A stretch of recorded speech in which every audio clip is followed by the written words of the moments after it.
मनुस्मृति का ये श्लोक है, शुभाशुभ फलम कर्म मनोवाग देह संभवम कर्मजा गतयो नृणा मुत्तमाधम मध्यमाः।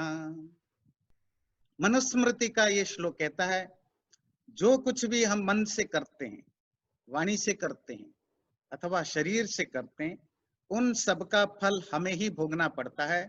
वो फल अच्छा हो सकता है, बुरा हो सकता है, एवरेज हो सकता है, कैसा भी हो सकता है। इस क्रम में हमने ये जाना कि जब भी हम कोई काम करते हैं, उसका रिजल्ट हमारे सामने 3 तरह से आता है और उन 3 तरह के रिजल्ट के अनुसार हमने कर्मों को 3 तरह से बांटा। एक रिजल्ट जो हम काम करते हैं और इंस्टेंटली हमें मिल जाता है, जिसे हम क्रियमाण कर्म कहते हैं। एक रिजल्ट, कर्म का फल जो हम करते तो जाते हैं पर मिलता है नहीं। अच्छा कर रहे हैं पर कुछ अच्छा नहीं हो रहा है, बुरा कर रहे हैं बुरा नहीं हो रहा है, काम कर रहे हैं पैसा नहीं मिल रहा है। मतलब अभी नहीं हो रहा है, इंस्टेंटली नहीं हो रहा है। क्या पता फ्यूचर में हो। जो इंस्टेंटली नहीं हो रहा है तो किसी को लगता होगा बेकार जा रहा है। ये लॉ कहता है कि नहीं, वो बेकार नहीं जा रहा है, अभी नहीं मिल रहा है, क्योंकि और बहुत सारे ऐसे कारण हैं जो उसको फल देने के लिए रोकते हैं। वो सब आपकी संचित अकाउंट में जा रहा है, सेविंग अकाउंट में जा रहा है। भविष्य में अपने हिसाब से वो फल देगा। हो सकता है तब आपको वो याद ना रहे, उसको कहते हैं संचित। और वही संचित जब वो फल देने लग जाते हैं, तब हमें याद हो ना हो, मतलब जब हमें लगता है कि मैंने कुछ किया नहीं, मुझे क्यों मिल रहा है, बुरा नहीं किया बुरा हो रहा है, अच्छा नहीं किया अच्छा हो रहा है, मैंने पैसा कमाने के लिए अभी कोई काम नहीं किया पर इतना सारा पैसा अचानक आ गया, पैसा खर्च करने के लिए अभी कुछ नहीं किया पर पैसा बैंक खाली हो गया, मैं गाड़ी तो रास्ते में ठीक ठीक चला रहा था पर एक्सीडेंट हो गया, गाड़ी पूरा खराब तरीके से चला रहा था, जो भी गाड़ी चलाने का रूल है कुछ भी नहीं फॉलो कर रहा था, तब भी मैं 50 माइल 100 माइल ठीक ठीक पहुंच गया। मतलब जो कर्म हम कर रहे हैं उसका रिजल्ट जो एक्सपेक्टेड है वो ना हो करके कुछ उल्टा हो रहा है। ये जो रिजल्ट हमें मिल रहा है बिना किए, वो प्रारब्ध कर्म कहलाता है। प्रारब्ध अर्थ शुरू हो गया। क्या? जो हमारे अकाउंट में कर्म पहले हमने किया था, पड़ा हुआ था, अब वो उसका प्रेरक तत्व सब आ चुके हैं। प्रेरक तत्व मतलब जो उसको स्टिमुलेट करने में हेल्प करते हैं, जो पूरा इकोसिस्टम है, वो सब आ चुके हैं, तो वो रिजल्ट देने लग गया। बिल्कुल वैसे ही जैसे आपके घर में कोई स्टोर रूम होगा जहां आप गेहूं रखते हैं, धान रखते हैं, साबुत दाल रखते हैं, पड़ा रहता है, सालों साल पड़ा रहता है, कुछ भी नहीं होता है। और एक दिन आपने एक मुट्ठी धान या गेहूं उठाया, अपने बैकयार्ड में कहीं डाल दिया, मिट्टी खोद के थोड़ा पानी डाल दिया, 2-4 दिन तक उसमें धूप पड़ता रहा, पानी डालते रहे। 2-4 दिन के बाद देखा कि वो बीज जो है वो फटने लगा और उसमें से एक प्लांट आने लगा। तो 1-2 साल तक वो सीड, वो धान, वो गेहूं, वो दाल आपके घर में पड़ा हुआ था। इसका मतलब जब वो घर में पड़ा हुआ था वो बेकार पड़ा हुआ नहीं था, तब भी उसके अंदर वो स्प्राउट आने की पोटेंशियल पूरा था, प्लांट बनने की पूरी पोटेंशियल उसके अंदर था। पर क्यों नहीं हो रहा था? क्योंकि एक सीड से, एक बीज से प्लांट बनने के लिए जो बाकी हेल्पिंग फैक्टर चाहिए, हवा, पानी, मिट्टी वगैरह, वो नहीं था। और जैसे ही ये सब मिलने लगे तो बीज में से पौधा निकलने लगा। अगर आपके घर में छोटा बच्चा हो तो कहेगा देखो ये बीज में से पेड़ कहां से निकला। आप अपने घर के अंदर गए, एक छोटा सा बीज लाए, ये बड़ का पेड़ होता है ना, बहुत बड़ा होता है बड़ का पेड़, बरगद का पेड़, तो आपके छोटा बच्चा ने पूछा होगा ये कहाँ से पैदा हुआ, आपने दिखाया, देखो ये उसका बीज है, और उसका रेत की तरह बहुत छोटा बीज होता है, इससे इतना बड़ा पेड़ पैदा हुआ, जी हुआ। और अभी तो क्यों नहीं हो रहा है? आपके घर में बीज रखा हुआ है, अभी नहीं होगा। तो वो फाड़ के देखता है, बोले कहाँ है वो बड़का पेड़, अंदर कहीं नहीं मिलेगा। संचित के रूप में होता है, दिखाई नहीं देता। जैसे ही उसको दूसरे फैक्टर्स जो उसको प्लांट बनने में हेल्प करते हैं आ जाते हैं, वही छोटा सा बीज में से प्लांट शुरू हो जाता है, बड़ा होकर के बरगद का पेड़ हो जाता है। जो बीज से पौधा पैदा होना, वो जो पौधा है वो प्रारब्ध है, और जो बीज है वो आपका संचित है, वो पड़ा रहेगा सालों, महीनों, वर्षों, हजार वर्षे और लाखों जन्म तक, कल्प कोटि शतैरपि, करोड़ों करोड़ों कल्प तक भी वो पड़ा रहेगा, जब तक उसको अपने हिसाब से इकोसिस्टम ना मिले, तो वो फिर आपको रिजल्ट नहीं मिलेगा। रिजल्ट नहीं मिल रहा है इसका अर्थ नहीं है कि आपका काम बेकार गया, मिलेगा। तो उसी को कहते हैं संचित। लास्ट टाइम हमने ये भी डिस्कस किया वो संचित कर्म कैसे काम करता है, तो उसको थोड़ा रिवाइज करके हम नेक्स्ट टॉपिक पर चलते हैं। कोई भी काम हम करते हैं तो उसके दो रिजल्ट होते हैं, एक तो विजिबल रिजल्ट, एक इनविजिबल रिजल्ट। विजिबल रिजल्ट, आपने कुछ किया वो आपको दिखाई दिया, आपको गुस्सा आया, आपने चिल्लाया, किसी को चोट पहुंचा, नुकसान हुआ, तो ये तो हो गया विजिबल रिजल्ट। इनविजिबल रिजल्ट क्या है कि आपके अंदर एक संस्कार बना, एक मेमोरी बना आपका माइंड में, और वो धीरे धीरे कॉन्शियस माइंड से सबकॉन्शियस में, सबकॉन्शियस से अनकॉन्शियस में वो चला जाता है।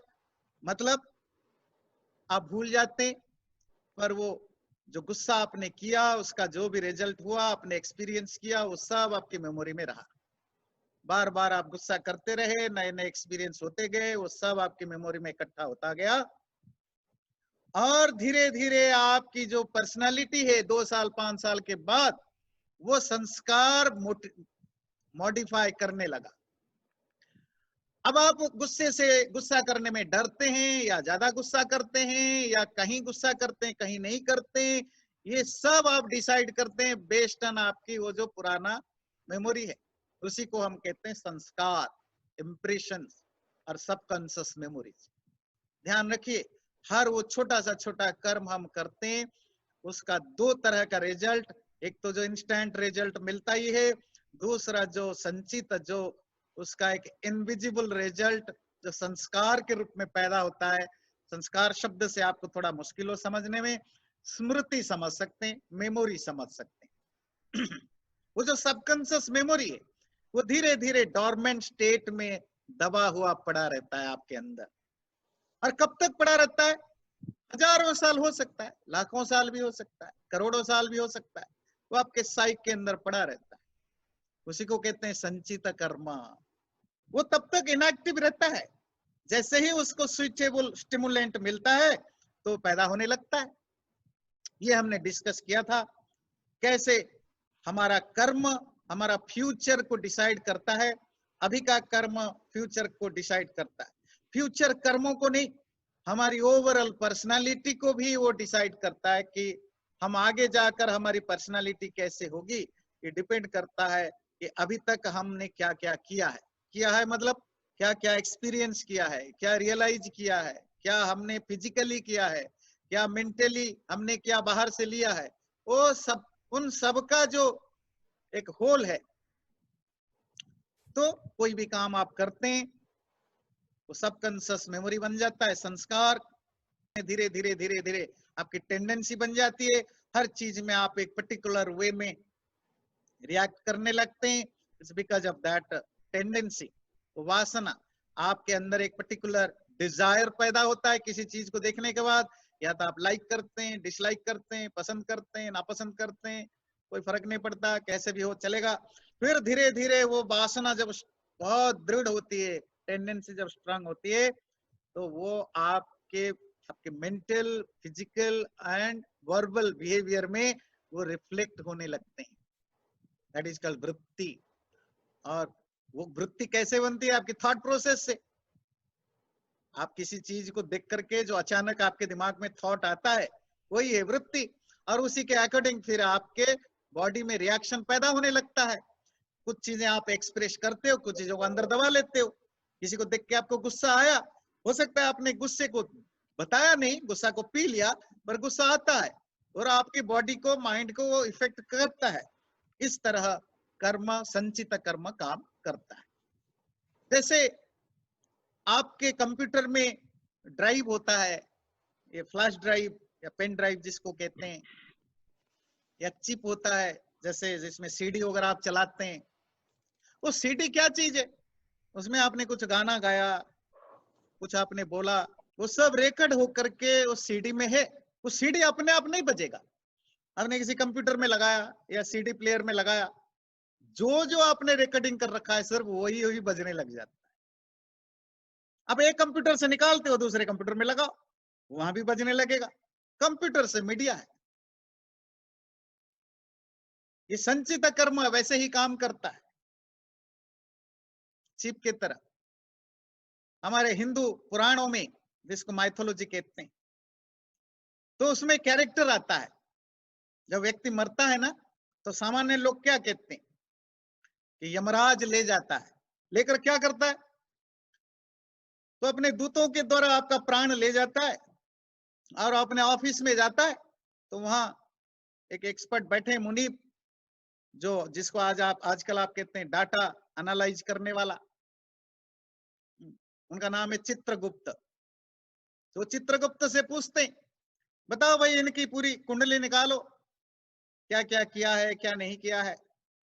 तो चित्रगुप्त बताता है, जी इनकी लाइफ में ये अच्छा है, ये बुरा है, तो इसको कहाँ भेजे? स्वर्ग भेजो, नर्क भेजो, यहाँ भेजो, मनुष्य बनाओ। ये पौराणिक कथाएं हैं, मतलब इनको सच समझने की जरूरत नहीं है, पौराणिक कहानियां हैं।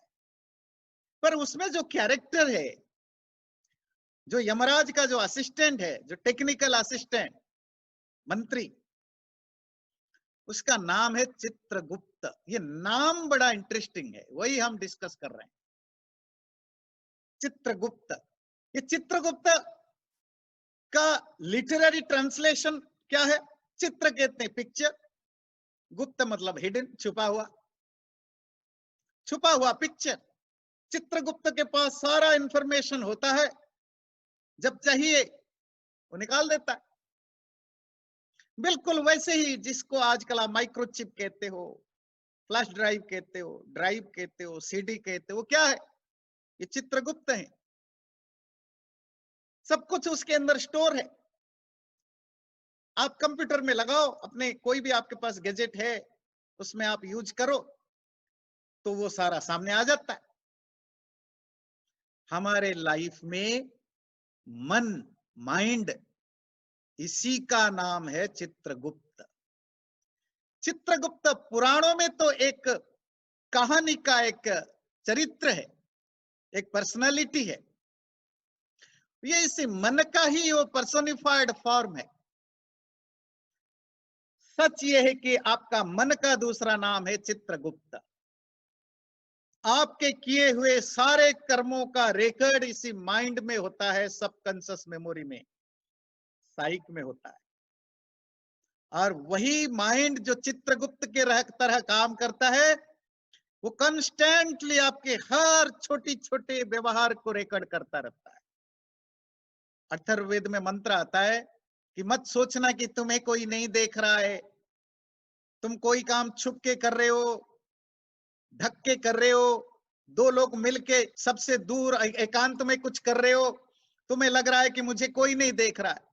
मत भूलो वरुण देख रहा होता है। वरुण वो परमात्मा का नाम है, जो सारे संसार में व्याप्त है, कण कण में, अंतर्यामी के रूप में। कोई देखे ना देखे, वो परमात्मा सब देख रहा है। और सबसे बड़ी बात है, ये तुम्हारा माइंड में सब रिकॉर्ड हो रहा है। तुम छुपा के करते हो, दिखा के करते हो। हमारे हर इंसान के लाइफ में दो लाइफ है। एक तो जो हमारा व्यवहार जो सबको पता है, एक जो किसी को नहीं पता है सिवाय मुझे, ना पति को, ना पत्नी को, ना माँ बाप को, ना बच्चों को, ना फ्रेंड्स को, किसी सबको आपके लाइफ के बारे में कुछ कुछ पता है। और वो कुछ कुछ पता होने के बाद भी वो दावा करते हैं मैं इसके बारे में सब जानता हूं। एक मनुष्य के अंदर क्या चल रहा होता है उसका आधा तो छोड़िए, उसका 20% भी किसी को नहीं पता होता है। वो सब माइंड में रहता है, खुद में वो कंस्टेंटली रिकॉर्ड होता रहता है। इसीलिए हर आदमी का अपना मन, उसका अपना चित्रगुप्त है, सब रिकॉर्ड रखता है। जब जरूरत पड़ता है तो वो काम करने लगता है। इवन मरने के बाद भी अगले जन्म में आपको क्या जन्म मिलेगा, वही चित्रगुप्त, वही आपका मन से डिसाइडेड होता है। ये योग दर्शन, पतंजलि के योग दर्शन का ये सूत्र है। क्लेशमूल कर्माशयो दृष्टा दृष्ट जन्म वेदनीय। जब तक तुम्हारे अंदर अज्ञान आदि क्लेश है, तुम कुछ भी करते हो तो तुम्हें उसका दो तरह के फल मिलते हैं।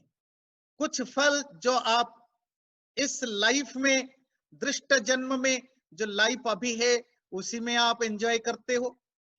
कुछ फल आपको अनसिन लाइफ, अदृष्ट जन्म में, मरने के बाद मिलेगा, जो लाइफ आपने देखा नहीं वहां मिलता है।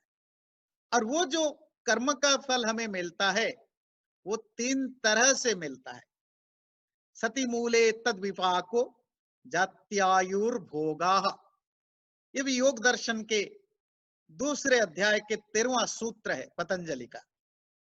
जब तक वो आपके अंदर वो कर्माशय है, कर्म का संस्कार है, कर्म का संस्कार, वही संस्कार जिसकी चर्चा भी हम कर रहे थे, सबकॉन्शियस मेमोरी चित्रगुप्त के रूप में, वो जब तक वो चित्रगुप्त बैठा है, आपका कर्म संस्कार जमा हुआ है, तब तक उसका फल मिलता रहेगा अपने अपने टाइम पर।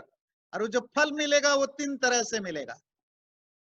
जाति लाइफ स्टेट, आयु लाइफ स्पैन, भोग लाइफ एक्सपीरियंस। किस तरह का जन्म हमें मिलेगा जाति, मरने के बाद पेड़ पौधे से लेकर के मनुष्य तक, पशु पक्षी कीड़े मकोड़े, वो इसका डिसीजन इसी बेस पर होता है कि हमारा कर्म कैसा है।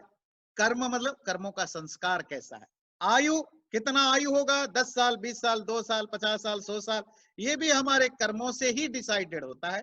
भोग, सुख भोगेंगे, दुख भोगेंगे, अच्छा भोगेंगे, बुरा भोगेंगे, ये भी कर्मों से डिसाइडेड होता है। ते लाद परिताप फलाह पुण्या पुण्य हेतुत्वात्।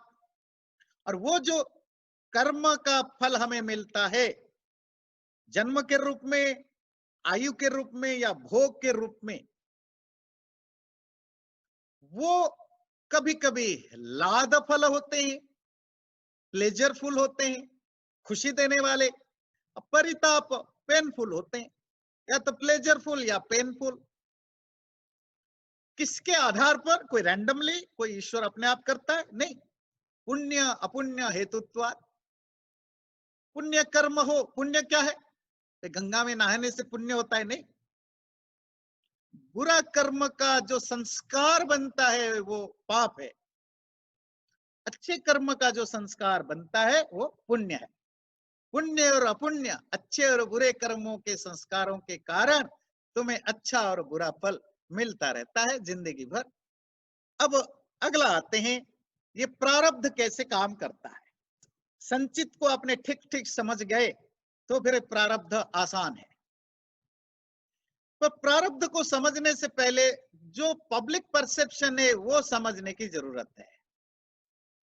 जनरली हमारे लाइफ में ऐसे बहुत सारी चीजें घटती हैं जिसका आंसर हमारे पास नहीं होता है। बुरा आदमी के साथ बहुत अच्छा हो रहा होता है, अच्छा आदमी के साथ बहुत बुरा हो रहा होता है। फिर लोगों का डाउट होने शुरू होता है ईश्वर के ऊपर।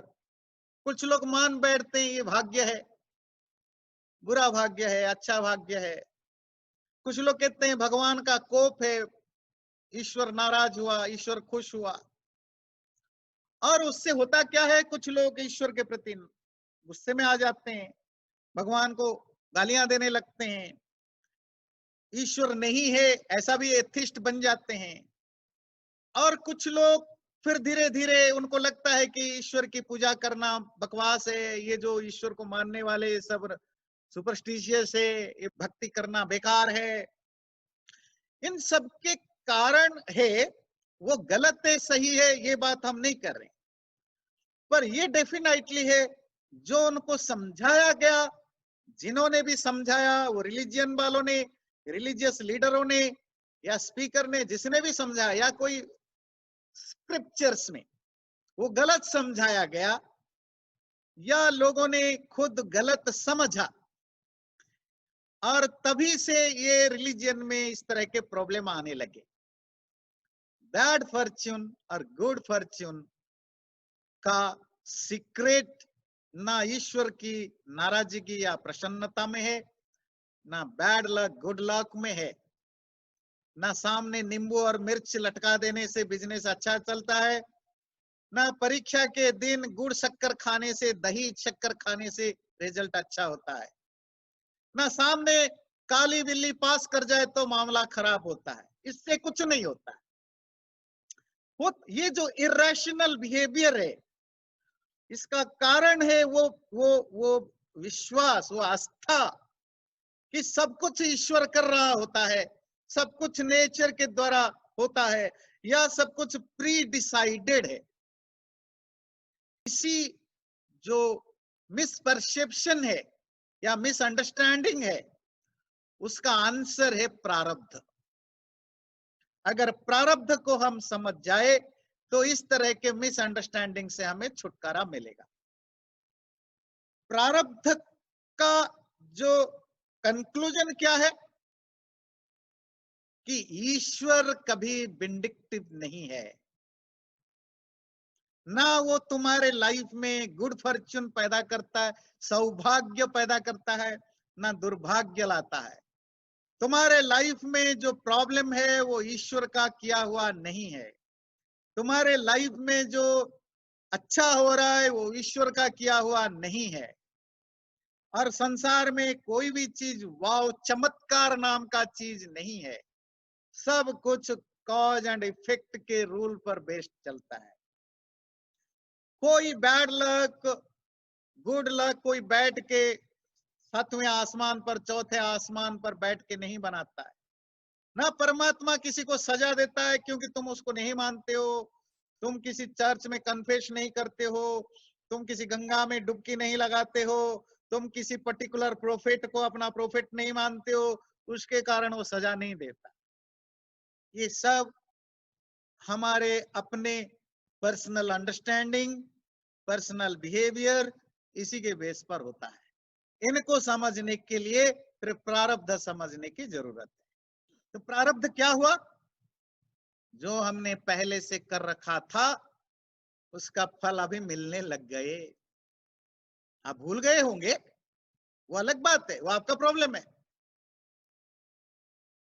हो सकता है बचपन में, आजकल तो बच्चे बड़े स्मार्ट हो गए, पर हमारे समय में होता था कि ब्रश नहीं करते थे ठीक से, खूब कैंडी, चीनी, गुड़, टॉफी वगैरह खाते थे। मान लीजिए आप में से कोई खाता होगा, ब्रश साफ नहीं करता होगा, पिता माता ने बोला होगा देखो दांत साफ नहीं करोगे दांत में कीड़े लग जाएंगे, दांत टूट जाएगा, दांत खराब हो जाएगा। तो कहेगा देखो कुछ हो नहीं रहा है, सब तो ठीक है, होगा भी नहीं। 10 साल बीता, 20 साल बीता, अब आप समझदार हो गए, अब आप रेगुलर ब्रश करते हैं, सुबह शाम करते हैं, मिठाइयां कम खाते हैं, पर तब भी 40-50 साल के हुए नहीं, आपके दांत गिरने लगे, दांत खराब होने लगे। डॉक्टर ने कहा कि दांत निकालो, 1 2 3 4 5 6 कितने दांत निकल गए।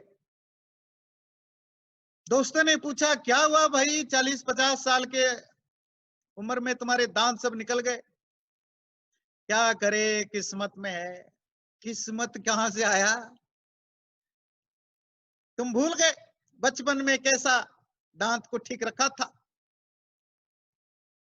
उसका रिजल्ट आज भोग रहे हो। पर तुम क्योंकि भूल गए बचपन में किए गए कर्मों को, अब आप भाग्य को कोसते हो। स्कूल लाइफ में तुम क्लास अटेंड ना करके भागते थे, दोस्तों के साथ बाजार घूमते थे, मूवी देखते थे, पढ़ाई में इंटरेस्ट नहीं रखते थे। आगे जाकर बड़े हुए, तुम्हारे सारे दोस्त अच्छे अच्छे पोस्ट पर गए, अच्छा कमाई किया, अच्छा नाम मिला, तुम्हारा कुछ नहीं हो पा रहा है। नहीं, क्या हुआ? तुम्हारे दोस्त सब इतने बड़े बड़े हो गए, तुम क्यों नहीं हुए? किस्मत खराब है। किस्मत नहीं, प्रारब्ध। तुम भूल गया जब स्कूल में तुम्हारे बाकी साथी पढ़ाई कर रहे थे, रात दिन मेहनत कर रहे थे, स्कूल के अलग अलग क्लब में पार्टिसिपेट कर रहे थे, हर एक्टिविटीज में रोल कर रहे थे, अपने पढ़ाई को भी ठीक से कर रहे थे, तुम वहां मस्ती कर रहे थे, बाहर घूम रहे थे, मजाक उड़ा रहे थे। आज उसका रिजल्ट मिल रहा है, उस समय नहीं मिलना था। ये प्रारब्ध है। हर व्यक्ति को जो कुछ भोग रहा होता है, हर व्यक्ति, वो उसका कोई ना कोई पुराने कर्म का फल होता ही है। इसी को कहते हैं प्रारब्ध। पुराने कर्मों का फल जब मिलने लग जाए तो उसको प्रारब्ध कहते हैं। वो फल पुराना 2 घंटे पहले का हो, 2 साल पहले का हो, 200 साल पहले का हो, या 2 लाख जन्मों के पहले का हो। तो जो प्रारब्ध है वो 3 तरह से हमारे सामने आते हैं। हमारा क्रियामाण कितना भी अच्छा हो या बुरा हो, रिजल्ट जरूरी नहीं आज इट इज हो। रिजल्ट डिपेंड करता है कि रिजल्ट का एक फैक्टर ये भी होता है कि हमारा पुराना कर्म कैसा था। सेकेंड लेक्चर में हमने सुना था, कोई भी काम करते हैं उसमें 5 फैक्टर होते हैं रिजल्ट देने में। 5वां फैक्टर होता है पुराना कर्म, जिसको हम प्रारब्ध कहते हैं।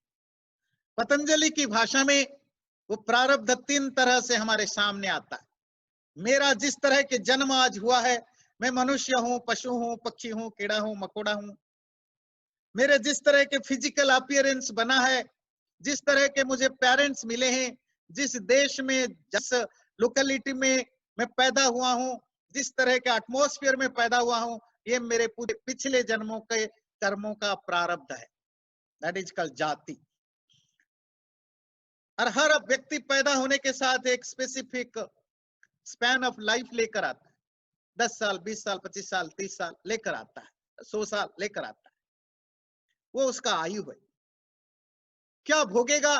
गरीब घर में पैदा होगा, धनी घर में पैदा होगा, टैलेंट लेकर पैदा होगा, विदाउट टैलेंट आएगा, मंद बुद्धि होगी, अच्छी बुद्धि होगी, माँ बाप अब्यूसिव होंगे, प्यारे होंगे, स्कूल अच्छा मिलेगा या नहीं मिलेगा, किस तरह के सराउंडिंग मिलेगा, ये सब भोग है प्रारब्ध से। पर आप मत सोचिए कि ये प्रारब्ध के कारण ही आपकी जिंदगी चल रहा है, नहीं। प्रारब्ध के कारण आप एक गरीब घर में पैदा हुए, अब्यूसिव फैमिली में पैदा हुए, उसके बावजूद भी लाखों करोड़ों लोग हैं उस गरीब गरीब घर में पैदा होने के बावजूद, उस अब्यूसिव पेरेंट्स के पास रहने के बावजूद भी जिंदगी में बहुत बड़े बने, बहुत सुखी, धनी, ज्ञानी। कैसे बने? प्रारब्ध से नहीं, अभी के कर्मों से। आप 50 साल का आयु लेकर आए हो पुराने कर्मों के कारण। आप चाहे तो 50 साल को 5 साल कर सकते हो अपने व्यवहार से, 50 साल को 100 साल बढ़ा सकते हो। उस प्रारब्ध को कम करना या बढ़ाना ये हमारे हाथ में होता है। हजारों लाखों उदाहरण हम देखते हैं। गरीब घर का बच्चा, रिक्शा चलाने वाले का बच्चा, मेड का बच्चा, झोपड़ी में रहने वाला बच्चा, पढ़ लिख करके बड़े बड़े लोग बन जाते हैं। आगे जाकर बहुत बड़े इंडस्ट्रियलिस्ट, बड़े फिलोसोफर, प्रोफेसर, एडमिनिस्ट्रेटर, पॉलिटिशियन बन जाते हैं। कैसे? प्रारब्ध से नहीं। उनको मत बोलिए। जो लोग अपनी मेहनत से आगे बढ़े, जब आप कहते हैं इसका भाग्य में था, आप उसको गाली दे रहे हो। हर सक्सेसफुल आदमी को मत बोलिए कि ये उसका किस्मत था, क्योंकि तुम नहीं बन पाए। किस्मत नहीं, हार्ड वर्क। पर बहुत लोगों ने अपने किस्मत को, प्रारब्ध को भी अपने अभी के कर्मों से बदल के आगे बढ़े हैं। और ठीक उल्टा भी होता है जी। बहुत बड़े घर में पैदा हुआ, बहुत पैसा है, सारे माँ बाप बहुत एजुकेटेड है, अच्छे पेरेंटिंग है, माँ बाप भी बहुत प्यारे हैं, सब सुविधाएं दी, अच्छे स्कूल, अच्छे टीचर, जो चाहिए सब कुछ है। उसके बावजूद भी आगे जा करके आदमी कंगाल की तरह रहता है। एक आदमी लखनऊ में मिला, चाय बेच रहा था, बड़ा गरीब झोपड़ी में रहता था। पूछा, बातचीत में पता चला वो किसी नवाब के खानदान का। भाई नवाब का खानदान होकर के तो इतनी गरीबी में जी रहे हो, और तुम्हारे जैसे गरीबी में जीने वाले लोगों के बच्चे नवाब बन चुके। तो प्रारब्ध और क्रियमाण ये दोनों एक दूसरे को सप्रेश भी करते हैं। आपका अभी का कर्म, अच्छा कर्म अगर ज्यादा पावरफुल हो, डोमिनेटिंग हो, आपके प्रारब्ध दब जाएंगे, बुरे प्रारब्ध। क्रियमाण बुरा क्रियमाण अगर अभी के कर्म अगर बहुत ज्यादा डोमिनेटिंग हो, पुराने अच्छे कर्म दब जाएंगे। और अगर अभी का कर्म बुरा या अच्छा अगर बहुत वीक हो, तो प्रारब्ध हावी हो जाएगा, फिर आप कहोगे किस्मत है। तो ये आपको समझने की जरूरत है। आपके लाइफ में जो कुछ हो रहा है वो सब कुछ केवल और केवल पास्ट कर्मों से, पुराने कर्मों से होता है नहीं। अभी के कर्म और पुराने कर्मों का जो मिक्सचर होता है, उससे आपकी ये पर्सनालिटी जैसा भी आज है वो उसी से होता है। अगला है, जो हम एक काम करते हैं पर रिजल्ट अलग अलग मिलता है। क्यों? 5 लोग एक काम करते हैं, अलग अलग रिजल्ट है। क्योंकि हर काम एक जैसा नहीं होता है। उस काम के पीछे हर एक का इंटेंशन अलग है। इंटेंशन की इंटेंसिटी में फर्क होता है, काम को करने के तरीके में फर्क होता है, उसका टाइम प्लेस सिचुएशन वगैरह फर्क होता है। उसके कारण एक काम एक जैसा रिजल्ट नहीं देता। बहुत सारे लोग कहते हैं कि देखो मैं इतना दान दिया, इतना लोगों का भला किया, और उसने भी किया, उसको तो बहुत सुखी है, सब कुछ है, मेरे पास क्यों नहीं कुछ अच्छा हो रहा है। ऊपर से तो लोग कन्विंस्ड हो जाते हैं कि अच्छा आदमी है, बुरा आदमी है, क्योंकि ऊपर का कुछ व्यवहार देखा। अंदर क्या चल रहा है वो तो उसी को पता, परमात्मा को पता। वो आदमी कैसा है वो तो किसी को नहीं पता। वो देते समय क्या सोचता था, कितना देता था, किसको देता था, कब देता था, ये सब मैटर करता है। तो एक काम हजारों फल दे सकता है, उसमें प्रभु का कोई रोल नहीं। प्रभु ना गुस्से में प्यार से आपका काम बनाते हैं, नहीं। प्रभु परमात्मा तो कर्म फल दाता है। जैसा कर्म करो वो उसी हिसाब से आपको फल देता है, ना कम देता है ना ज्यादा देता है। किसी का ना मारता है, छीनता है, ना किसी को वो कभी ज्यादा देता है। योग दर्शन का ये सूत्र अगर आप समझ जाएं तो काफी आपको आसान होगा कर्मों के बारे में। कहता है, वितर्का हिंसादयः कृतकारितानुमोदिता लोभ क्रोध मोह पूर्वका मृद मध्याधिमात्रा दुख ज्ञानानंत फला इति प्रतिपक्ष भावनम। योग सूत्र सेकंड चैप्टर में 34th सूत्र है।